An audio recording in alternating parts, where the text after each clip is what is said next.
ঘূৰাই নিব লাগে পানী না চাওঁ চাওঁ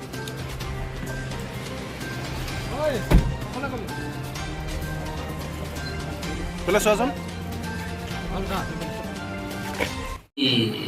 18/4/2023 তাৰিখে এটা খবৰ লাভ কৰিলোঁ যে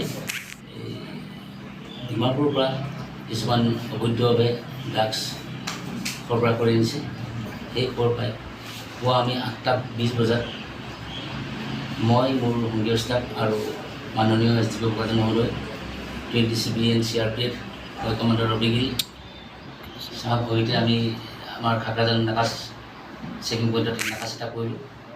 প্ৰায় পুৱা 9মান বজাত এখন টাটা য়োদ্ধা ৰেজিষ্ট্ৰেশ্যন নম্বৰ হৈছে S15AC 5442 উক্ত য়োদ্ধাখন আমি তালাচী কৰোঁ।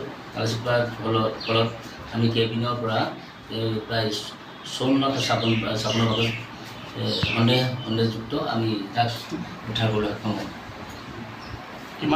কিমান পৰিমাণৰ ড্ৰাগছ জব্দ কৰিছে? আমি টোটেল 54 চাবোন বাকচ আমি জব্দ কৰিছোঁ আৰু লগতে তেওঁৰ এই ওজন হৈছে 66.7.26 কেইজনক আটক কৰিবলৈ সক্ষম হৈছে? 2জনক আটক কৰিছোঁ। এই আটক কৰা লোককেইজনৰ নাম তেখেতৰ নাম হৈছে আব্দুল বছিৰ আৰু চফিউল ইছলাম। বজাৰ মূল্য কিমান হ'ব?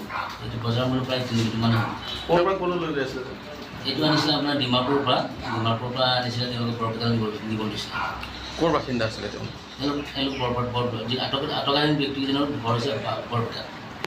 পূৰ্বতেও জড়িত আছিলে নেকি ছাৰ? তেওঁলোকে সোধ পোছ কৰা আছে, সোধ পোছৰ অন্তত আপোনালোকৰ জনোৱা। ঠিক আছে।